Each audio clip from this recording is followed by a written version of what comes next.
All right, in this program we're going to have the user enter a number, and we're going to end the program when the user enters a negative number, and we're just going to count how many numbers the user entered and tell them how many. But we're not going to include the negative that actually stopped the program.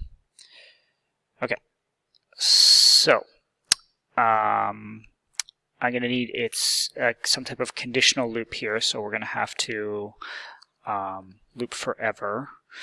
Okay, and we need to get a value from the keyboard. All right, and then we need to check if it is positive. Okay, so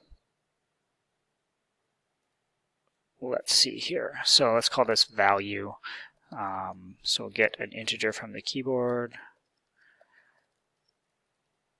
All right, and we're going to check if value is, we'll consider a 0 a positive number in this sense.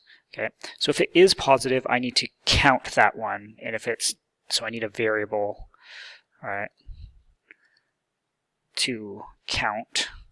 Okay, so if it is positive, I'm going to increase the count. All right, if it's not positive, then I want to stop the loop. Okay, so this way it will start every time we enter a positive number. We're going to increase the value of this count variable, and as soon as we get to negative, we'll stop the loop, so it won't count that entry, and then we can just print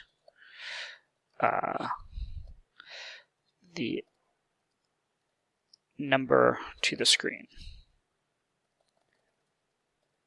All right. So let's see if that works. So enter a number. So we'll start entering some positive numbers. So 5, 4, 3, 2, 1, 0, still positive. If I enter -5, it stops my program. Okay. And you entered 6 positive numbers. Oh, what are you doing there? Must have hit the wrong run button. Okay.